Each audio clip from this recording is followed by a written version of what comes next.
Lok Sabha vote কিন্তু শুরু হয়ে গেছে, কার দখলে দিল্লি। আমরা পেয়েছি রাজ্যের মন্ত্রী গোলপুকুরের বিধায়ক। দাদা, একদম প্রথম পর্বের ভোট আজকে হলো। আপনারা বারবার বলেন যে ভোট হলেই উৎসবে মেজাজে ভোট হয়, 79% ভোট পড়েছে আজকে, কি বলবেন? এটা ভোট হলো আমাদের একটা উৎসবের মতো। উৎসব আমরা সবাই মিলে পালন করি। সুষ্ঠুভাবে ভোট হয়েছে। আমি ধন্যবাদ দিচ্ছি আমাদের মাননীয় মমতা ব্যানার্জিকে, আর সব দলকে আমি ধন্যবাদ দিচ্ছি যে সুষ্ঠুভাবে ভোটটা হয়েছে। দীর্ঘদিন ধরে তৃণমূলের সক্রিয় কর্মী, অনেক উত্থানও দেখেছেন, পতন দেখেছেন, কিন্তু এই লোকসভার আগে নজিরবিহীন ঘটনা ঘটলো ব্রিগেডে। 42 জনকার ক্যান্ডিডেটের প্রচার একদম একসাথে নাম ঘোষণা হলো, এবং তারপর থেকে একদম দল নির্বিশেষে একদম প্রচার চলছে।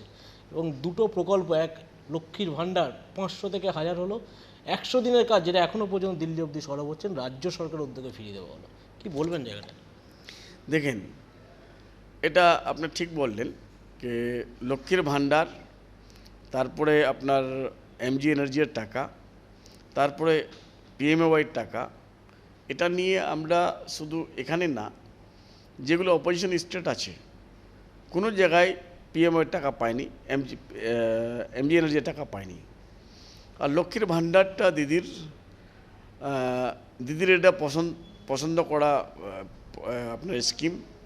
এই স্কিমটা উনি যেহেতু মহিলা, সবসময় মহিলাদের জন্য ভাবেন, আর ওনার মনটা অনেক বড় মন, উদায়ন মনের লোক, যার জন্য উনি সবসময় মহিলাদেরকে দেবেন।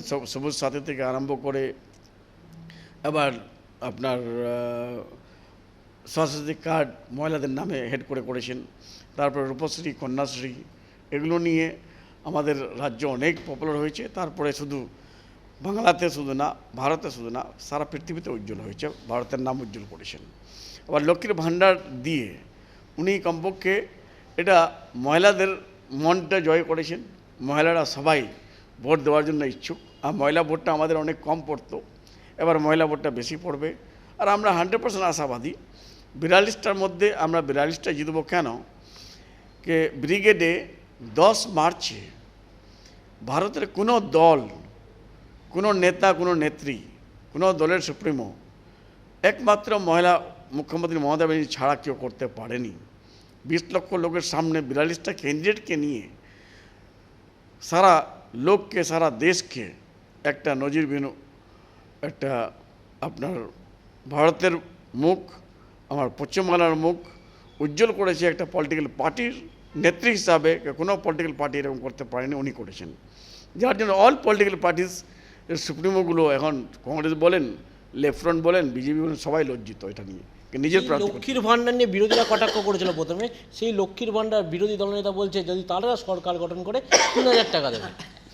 দেখেন, যে বিরোধী দলের নেতা যদি উনি বিয়ে করতেন, উনারা বউ লাইনে দাঁড়িয়ে লক্ষ্মীর ভাণ্ডারের ফর্মটা ভরতেন। উনি বিয়ে করেননি, যার জন্য আজকে যে লোক বলেছিল কি এটা খয়রাত জাকাত, হ্যাঁ, আজকে উনি বলছেন 3000। আর তারপরে আমাদের লিডার অপোজিশন অধীরদা বলেছেন যে কংগ্রেস আসলে এটা করে দেব। তো কংগ্রেস তো ছিল অনেক দিন সরকারে, কেন করতে পারেনি? শুভেন্দু অধিকারীর লিডার অপোজিশন, উনি তো সেদিন ভাষণ দিয়েছে যে 3 মাসের মধ্যে আমি বন্ধ করে দেব। তো এটা যখনই বলেছেন লোকগুলো ওটা আরম্ভ করে দিয়েছেন, যার জন্য লক্ষ্মীর ভাণ্ডারটা আমাদের স্পেশাল স্কিম। এই স্কিমটা বন্ধ হবে না। আজকে 500 থেকে দিদি 1000 করেছে, 1000 থেকে 1200 করেছে, আগামী দিন আরও বেশি করবেন। যার জন্য মহিলারা, পুরুষরা, আমি দেখতাম আগে আমার বউকে কোনোদিন আমি 1000 টাকা দিয়েছি কি দিইনি। 1000 টাকা দিলে 100 বার প্রশ্ন করি আমরা যে টাকাটা কী করলে। কোনো কোনো সময় সন্দেহ হয় কি টাকাটা নিজের মাকে, নিজের ভাইকে তো দেয়নি, নিজের ভাইয়ের ছেলেকে তো দেয়নি মিষ্টি খাওয়ার জন্য, কিন্তু দিদি 1000 টাকা দিয়েছে, কারো কাছে প্রশ্ন করেনি। এই 1000 টাকা আমাদের গরিব মহিলাদের জন্য এখন এটা নজির আমাদের সামনে একটা বড় উপহার। এই উপহারটাকে আজকে মহিলারা নিজের ছেলেকে স্কুল পাঠাতে, স্কুলে দিতে আর অসুবিধা হয় না। কেন? ছেলে মেয়েরা একটা অভ্যাস আছে, যখন স্কুল যাবে তখন চকোলেটের জন্য কান্নাকাটি করবে, তখন বিস্কিটের জন্য কান্নাকাটি করবে। কোনো সময় নিজের অনেকগুলো জিনিস ওনাদের প্রয়োজন হয়, মহিলাদের নিজের জিনিসগুলো খরিদ করতে পারে না। কোনো সময় নিজের হাজব্যান্ডকে জিজ্ঞাসা করতে পারে না, যার জন্য এটা দিদি এটা 1000 টাকা 1200 টাকা দিয়ে অনেক বড় উপকার করেছে। অভিষেক ব্যানার্জি বলছে যে আগে মোদী সরকারের কাজের খতিয়ান কোথায় দেখাক, কারণ আমরা 2026-এ বিধানসভার সময় আমরা মানুষের কাছে কাজের খতিয়ান ফেলবো। আগে কেন্দ্রীয় সরকার যে 10 বছর কাজ করলো সেই কাজের খতিয়ান কোথায়? 10 বছর দেশের অ্যাসেটগুলো সম্পদগুলোকে বিক্রি করেছেন উনি তো বলেছিলেন আগে कह रहे यार हमको प्रधानमंत्री कम से कम चौकीदार कर दो, अगर हमको चौकीदार कर दोगे तो हम जो है स्विस बैंक से सारा पैसा हेलीकॉप्टर से, प्लेन से, उसके बाद ट्रेन से, बस से लेके आएंगे हिंदुस्तान और हिंदुस्तान में ला करके सबके अकाउंट में 15 लाख घुसा देंगे। পরে अमित शाह की बोलছে ये तो जुमला था। তারপরে মোদিজি বলেছিলেন কি 100টা স্মার্ট সিটি, কই 100টা সিটি একটাও তো করতে পারেনি। তারপরে বলেছিলেন মেট্রো বুলেট প্রুফ ট্রেন, ওটাও ফেল। তারপরে আপনার 2 কোটি জব, আজকে জবের চাকরির হার আমাদের বাংলাদেশ, পাকিস্তান, নেপাল, শ্রীলঙ্কা এগুলো থেকে আমরা পিছিয়ে আছি। 45% আনএমপ্লয়মেন্ট বেড়ে গেছে, যেটা কোনো দিনে আমরা 45 বছরে 50 বছর আমরা দেখিনি। যার জন্য মোদিজির সরকার টোটালি ফেলিওর। একটা দিকে ফেলিওর কেন, যেটা আমাদের ন্যাশনাল, যেটা আমাদের সোশ্যাল ফ্যাব্রিক ছিল ওটাকে উইক করে দিয়েছেন। নিজের মধ্যে ঘৃণা হয়ে গেছে, ঘৃণার একটা বাতাবরণ তৈরি করে দিয়েছে। মানুষকে ঘৃণা করে রিলিজনের নামের পর তারপরে কমিউনিটির নাম পর, এটা ঠিক করেনি। আর হ্যাট্রেডটা বেশি ক্রিয়েট করেছে, ঘৃণাটা বেশি ক্রিয়েট করেছে, যার জন্য উনি ফেলিওর প্রধানমন্ত্রী হিসাবে। ডিমনিটাইজেশন করেছিল, ওটা ফেলিওর। জিএসটি করেছিল, ওটা ফেলিওর। তারপরে এবার মনমোহন সিং যখন গিয়েছিলেন সরকার ছেড়ে, তখন আমাদের দেশের ঋণ ছিল 54 লক্ষ কোটি, আর আজকে 206 লক্ষ কোটি টাকা ঋণ শুধু, যেখানে আমাদের কেন্দ্রীয় সরকারের লঞ্চনা বঞ্চনা আমরা ভিক্টিম হয়েছি। 1,60,000 কোটি টাকা আটকে রেখেছে, এমজি এনার্জির টাকা আটকে রেখেছেন, তারপরে আপনার পিএমের টাকা আটকে রেখেছেন। তাও আমরা স্টেট ফান্ড থেকে দিদি আমাদের দলের সুপ্রিমো, আমাদের chief minister, honourable chief minister Mamata Banerjee, উনি নিজের স্টেট ফান্ড থেকে এমজিএনের টাকা দিয়েছে। আজ লোকগুলোর মুখে হাসিটা ফুটাইছে। বিরোধীরা বলছে যে মোদির গ্যারেন্টি, বিজেপির যে ইস্তার প্রকাশ হলো তাতে বলছে মোদির গ্যারেন্টি আগামী দিনে আবার প্রতিশ্রুতি দিয়েছে। বলছে 15 লক্ষ টাকার পর এই প্রতিশ্রুতি 3000 কোটি টাকা যেটা ইডি বাজেয়াপ্ত করেছে সাধারণ মানুষের মধ্যে ফিরিয়ে দেওয়া হবে। না, উনি সাধারণ মানুষের মধ্যে ফিরবেন না, ও ফিরবেন আডানির পকেটে দিবে।